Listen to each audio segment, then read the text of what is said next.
So, except it's not letting me. There we go. So I've said most of this already. It's designed for commercial, industrial lighting projects, both interior and exterior. It provides a financial incentive to the customer to upgrade their existing lighting to save energy.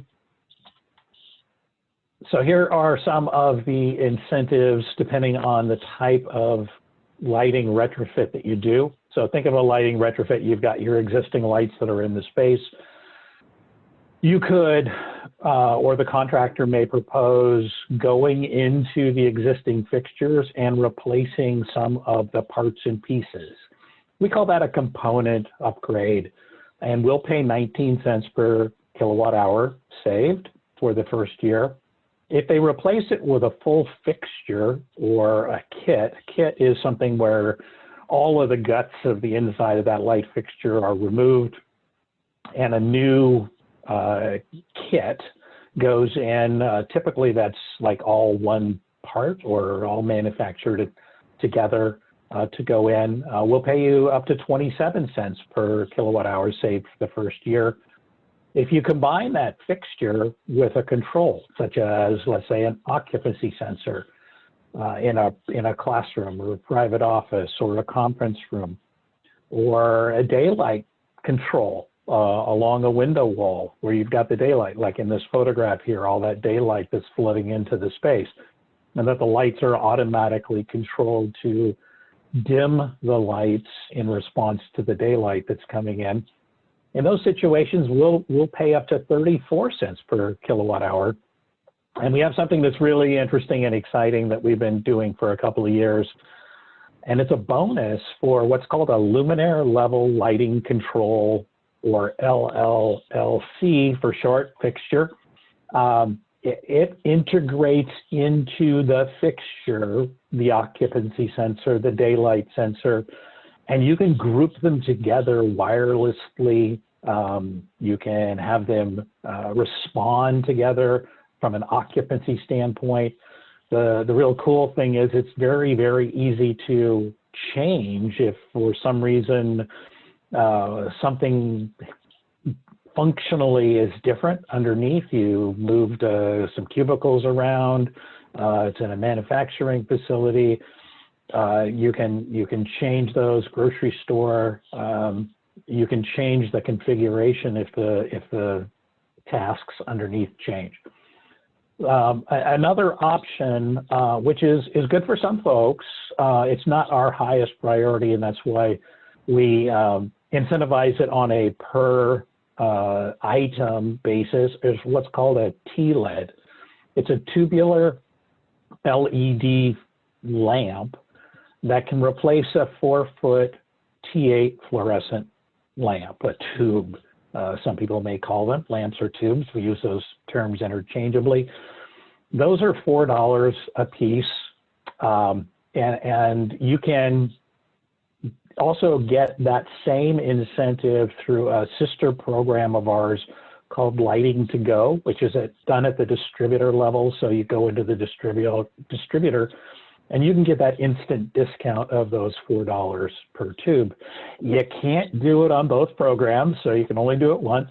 And as I said earlier, up to 70% of the installed cost. So it's per kilowatt hour or up to 70% of the installed cost.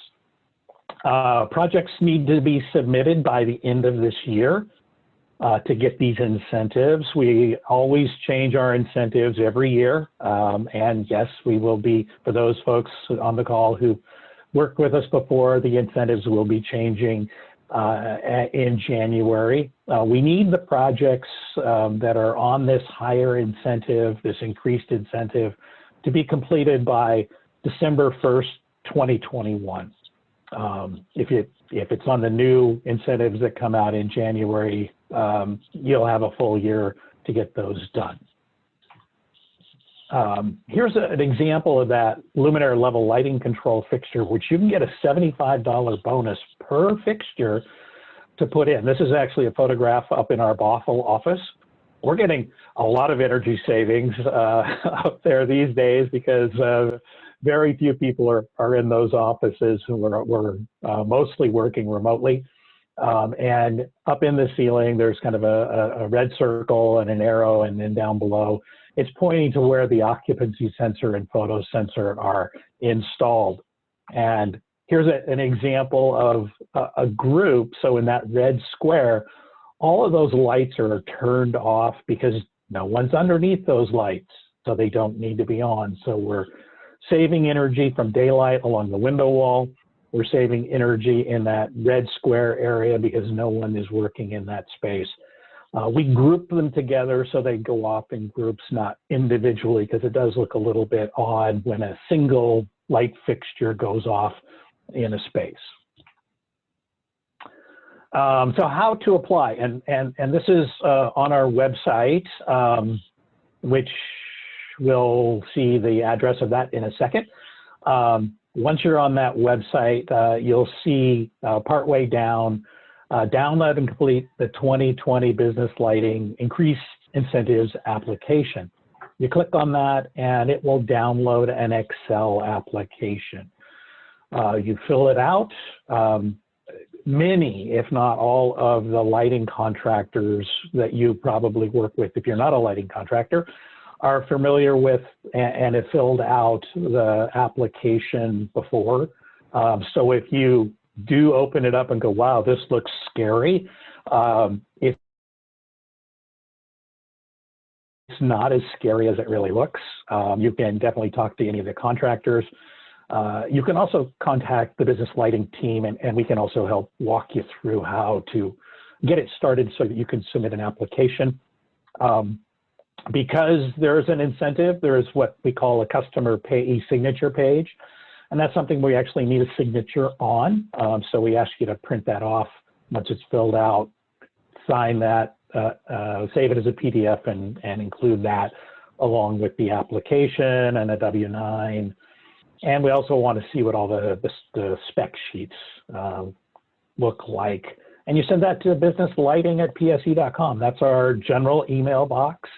If you have any questions, you can always send that email address a question, and we can help you answer that question. We'll review it. We'll probably ask you some questions, and we'll produce something that's called a grant. It's a contract that you will sign. You can assign the incentive to the contractor if you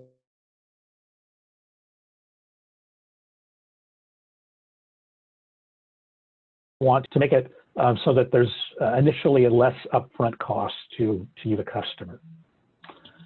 And here's a way you can download. Again, here's the address. So it's not impossible to find. I will say that the PSE website's gotten a little bit better, but the shortcut to get to the business lighting page is at the top here, pse.com/businesslighting. On that, you'll see a little blurb about what the program is, and then right there'll be this blue button.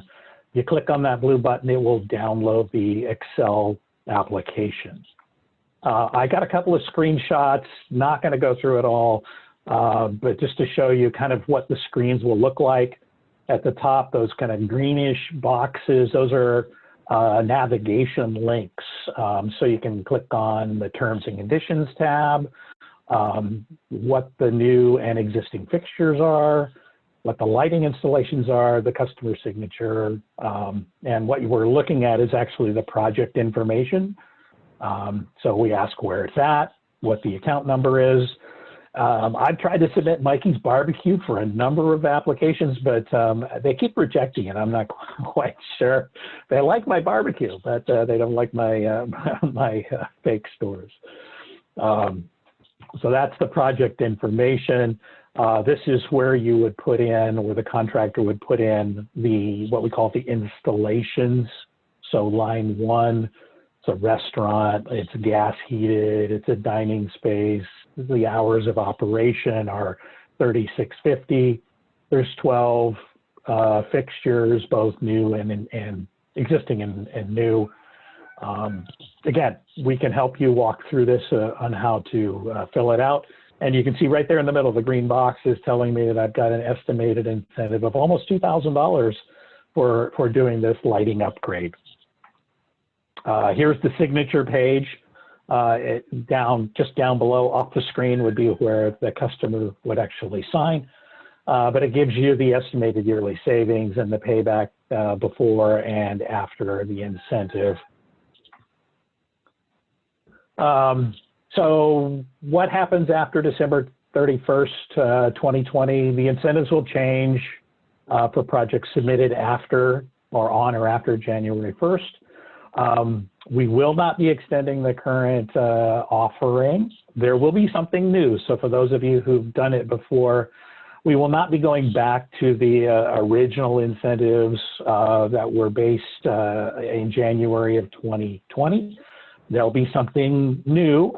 It'll be somewhere between where we were at the beginning of 2020 and our limited time offer. So it's still going to be a really good idea and a good deal. And we'll announce those new incentives in early December. Again, go back to the pse.com/business lighting page, kind of a little bit bigger view of it. There's the blue button to click the application, and it also will tell you the baseline incentives down below that. And again, the email address is businesslighting@pse.com for any general questions you might have on a project or just a question about how the program might work.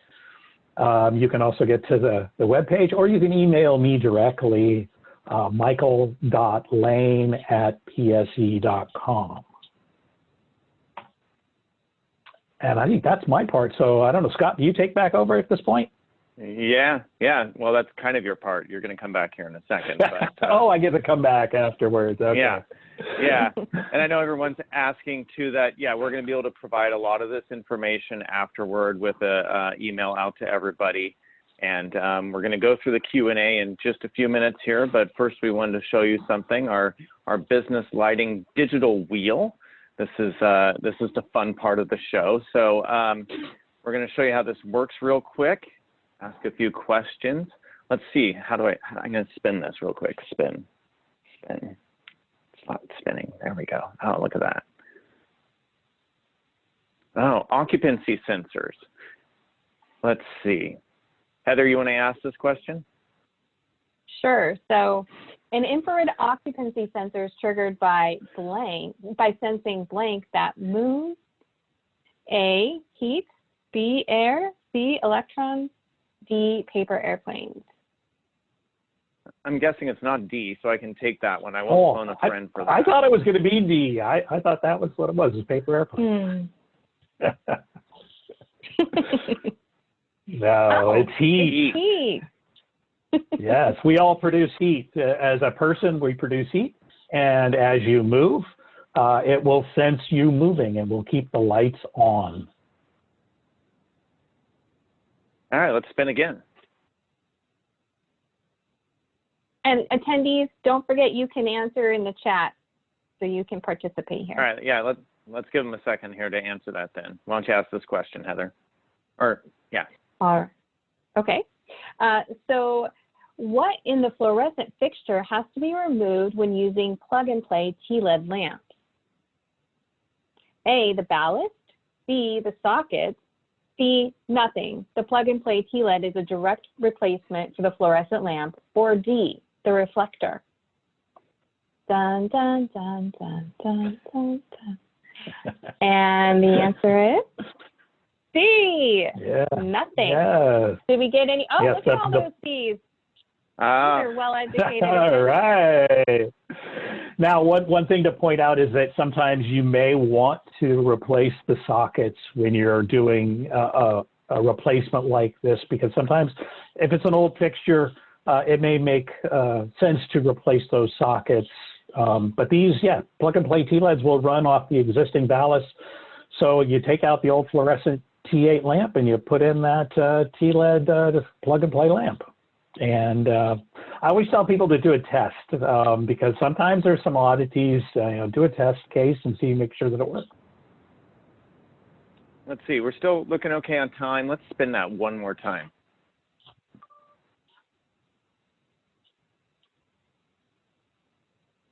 All right, let's see.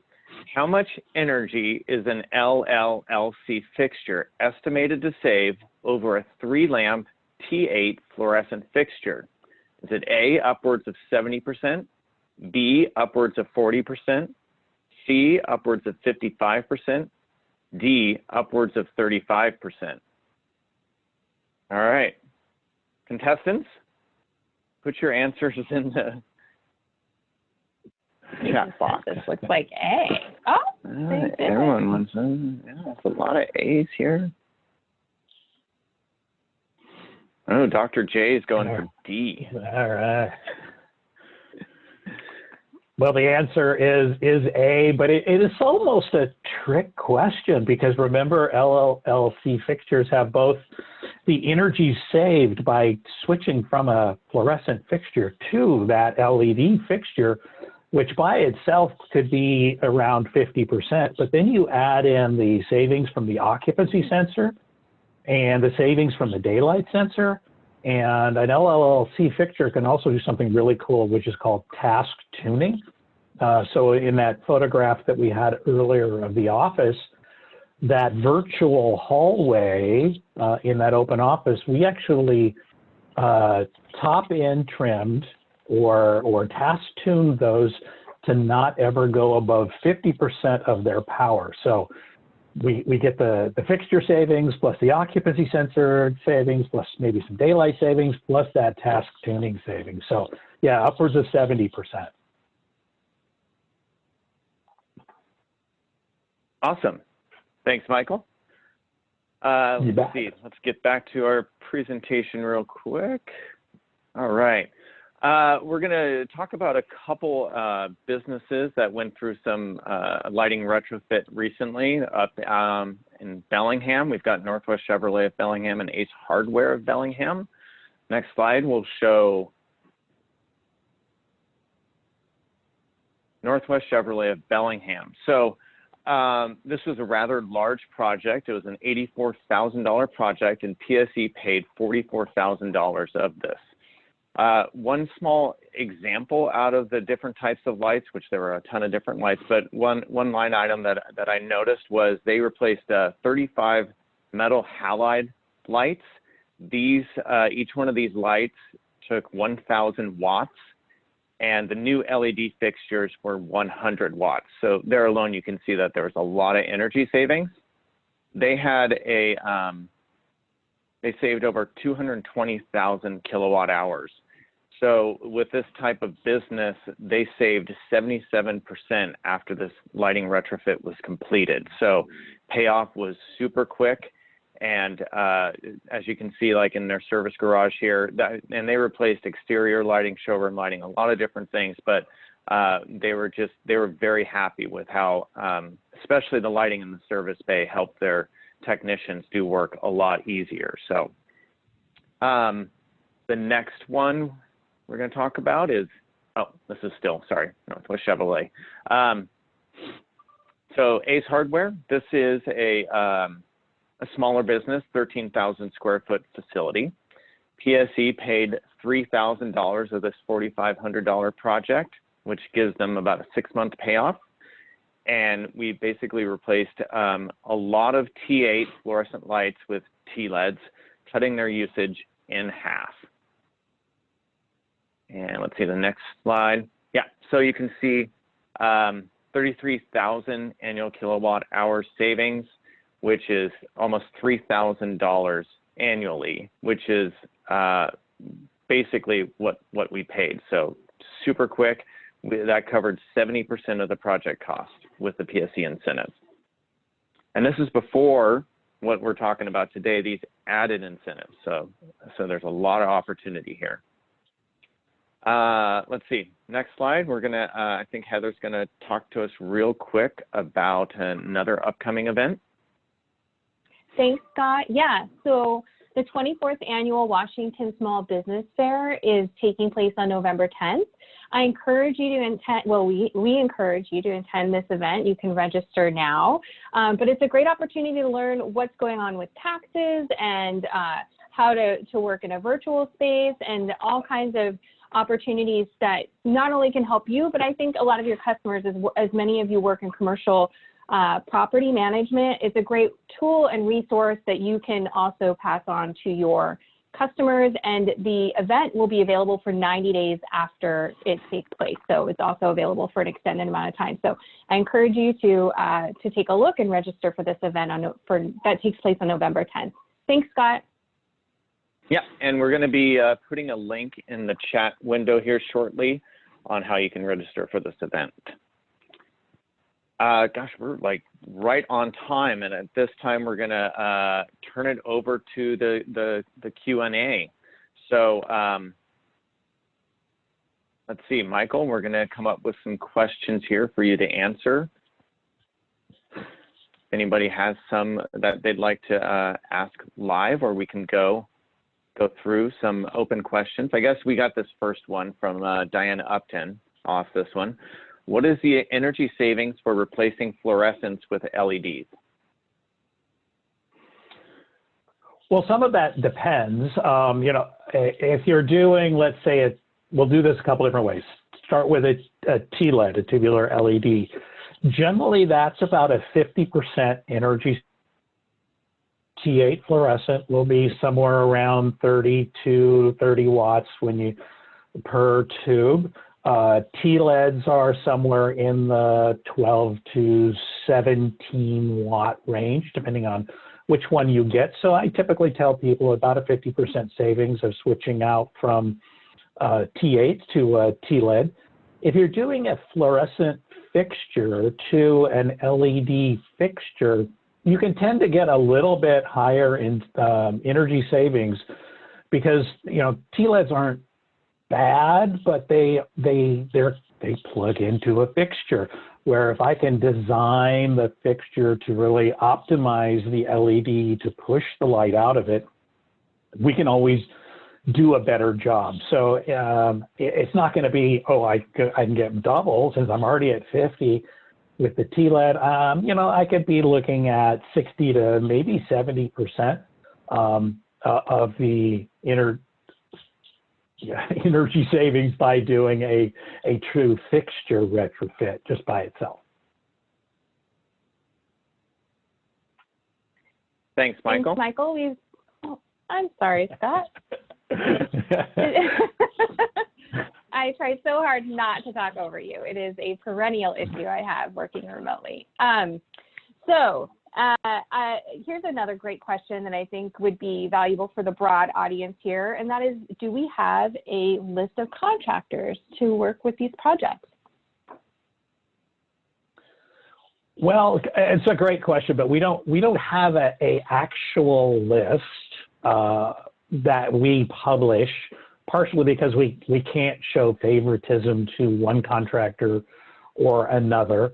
But if you have a project, and part of the reason why we want to do that is also so that if that project, let's say, is in the Kent area or the Olympia area or up in Bellingham, we don't want you to necessarily pick a contractor who doesn't work in that area. So send us an email. Say, you know, I'm thinking about doing a project in this area. I've never worked with a contractor before. Do you have any recommendations? And we'll give you a short list of contractors who work in that area, who've done projects with the business lighting program in the past, who are active on the program. Thanks, Michael. Our next question here is from Trista. She says, I've already began a remodel.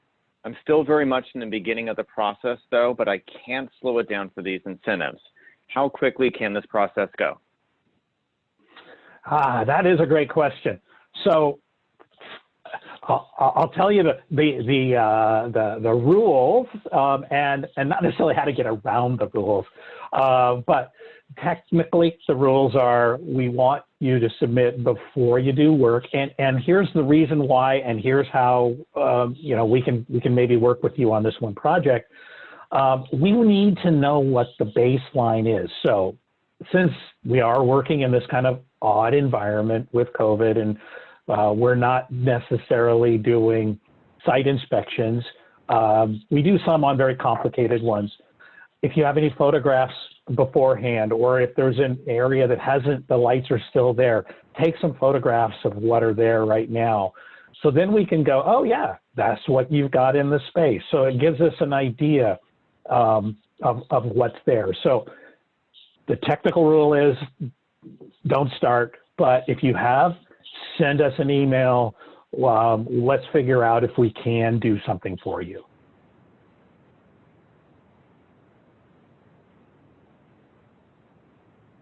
Thanks, Michael. Here's another one. Just wondering, what is an LLLC fixture stand for again? LLLC, Luminaire Level Lighting Control. And think about it that it's a fixture that has a built-in occupancy sensor and a built-in photo sensor on each fixture. That's why we're giving you the $75 bonus. They can talk to each other, typically wirelessly. There's all kinds of different systems that can do that. It doesn't have to be a system that talks through the internet. This can all happen internally so that there's no security issues if that's a concern. But I will say that the manufacturers who do make the ones that you can remotely access have very good security systems built into it, that they can't talk to anything else, and it won't be able to, be hacked. So there's multiple ways you can do it. But yeah, that's Luminaire Level Lighting Control. And Michael, since we're on that subject, I really like this question from Lucas. He said, do the LLLCs work with light switches, or must they only be set up for automatic sensing? So you can turn them off with light switches. They just then will not work. Well, okay, I'll back that statement up too. So up in Bothell, we put that system in about 5 years ago now. I'm just shocked when I think about that. There are wall switches. There are switches that will talk to the system. So in some of the private offices, actually even open offices, there are wall switches. You don't have to use the wall switch, but if you do, it will then trigger. It basically resets itself if it's part of that system. If you use a standard wall switch and you flip that switch off, the automatic sensors will not work because it's not talking. There's no power going to that fixture. So yes and no, you can use switches with the LLLC fixtures.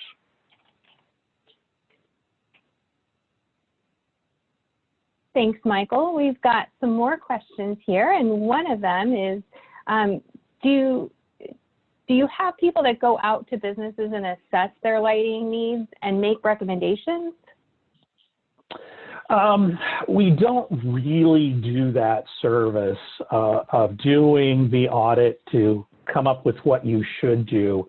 And the reason being is that we are busy working on projects that have already been submitted. And again, if you need a contractor, because they'll do it at no charge because they will do it so that they can get the job, they'll come out and make some recommendations on what you really should do for that space.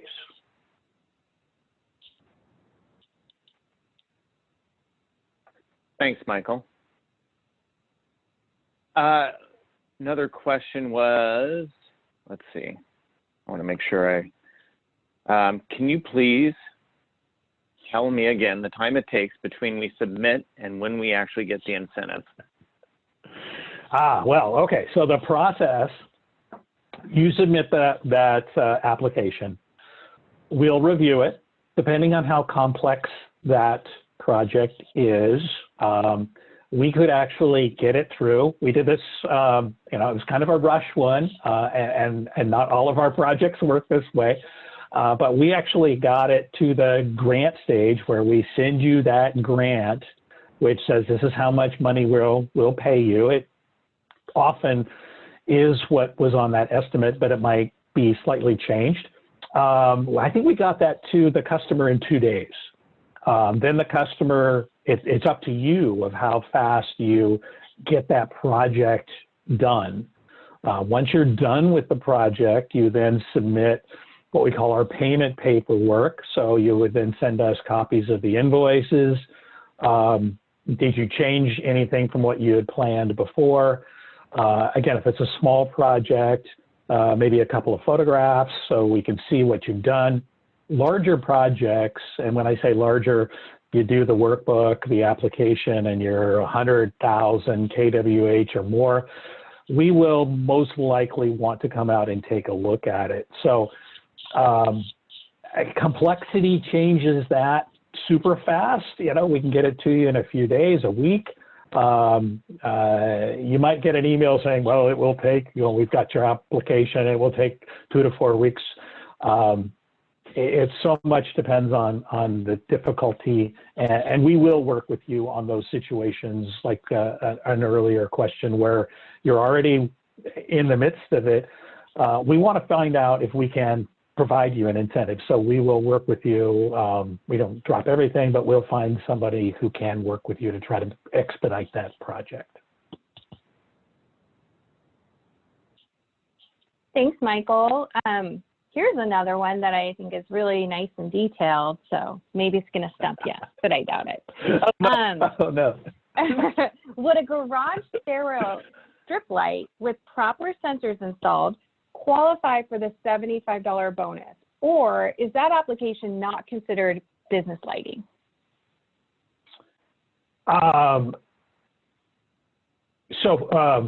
Maybe there's a couple things in that question. So business lighting depends, first of all, on the PSE rate schedule. So it has to be a commercial customer. If it's a commercial customer, then we move on to the next one. The LLC doesn't work in every application just to say, oh, I'm going to put it in to try to get the $75 bonus. We really need that to be in a space where there's kind of motion, transient motion where people are moving in and out of it. We really want that to be in a space that has daylight. So a warehouse that has skylights, yes, because we know that there's daylight coming in from above. In a warehouse or even an industrial application, people are moving through it. It could be a auto dealer garage, but A, has to be a commercial customer account, and B, would kind of need those things to happen, the daylight, the occupancy sensor, and potentially some of that task tuning to happen. On the application, it will say it has to be in an open office, private office, classroom, conference room, or skylit warehouse to qualify for the $75 bonus. Thanks, Michael. Awesome. We've got a few more minutes, 4 more minutes before we wrap up, but there's another question here from Jenny. Are there common recommendations for warehouse lighting? Well, possibly. Warehouse, you can think about it a couple of different ways. There are energy codes, and the Business Lighting Incentive Program, first and foremost, doesn't make you apply for the energy code numbers. But if I look at what the energy code would say for a warehouse, it might say, I'm not up on what it is in the state of Washington, but let's say it's 0.6 watts per square foot.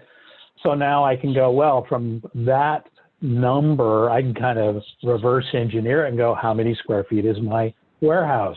Oh, I would now multiply that by the 0.6. I would then know the total watts that from a code standpoint says I should put into that warehouse, then I can go and say, well, oh, I'm going to use this LED fixture that uses, let's say, 100 watts. Okay, I could put in, I'm just throwing out a wild number. Oh, I could put in 28 of those light fixtures. So we can kind of help you walk through that if you've never done it before. Many of the existing warehouse applications, you could do it on a one-for-one basis. And again, you might go, well, oh, that is a metal halide fixture. Oh, that's a 400-watt metal halide fixture. Oh, I heard I could save at least 50%, maybe 60%. Okay. So instead of 400 watts, I'm looking at maybe 150 watts for the LED fixture, and I did it on a one-to-one basis. I mean, that's a real easy solution to do.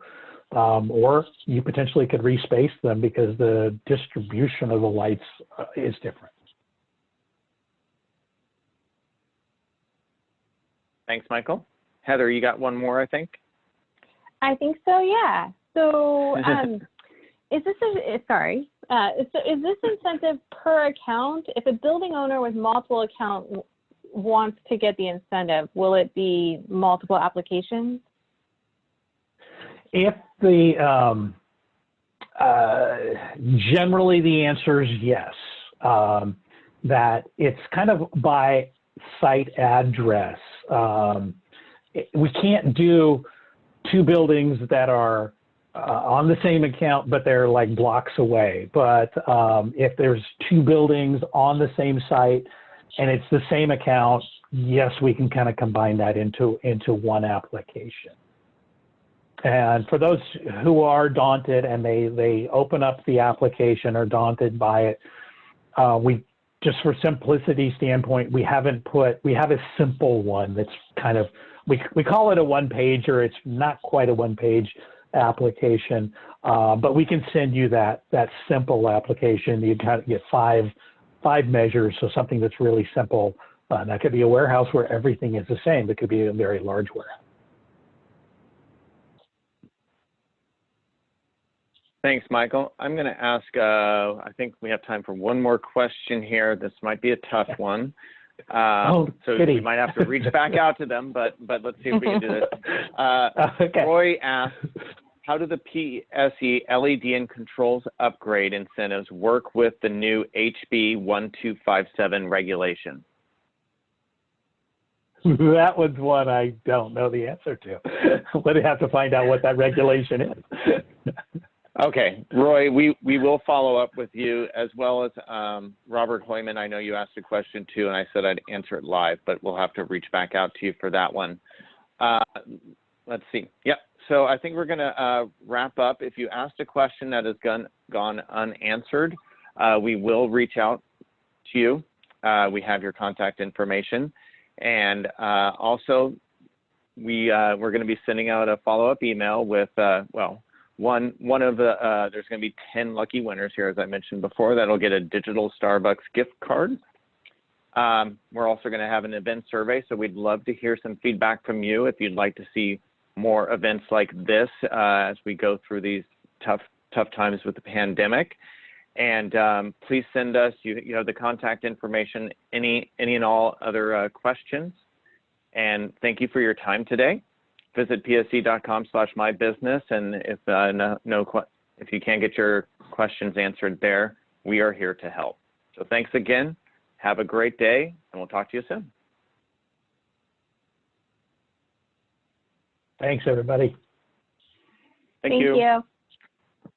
Thank you.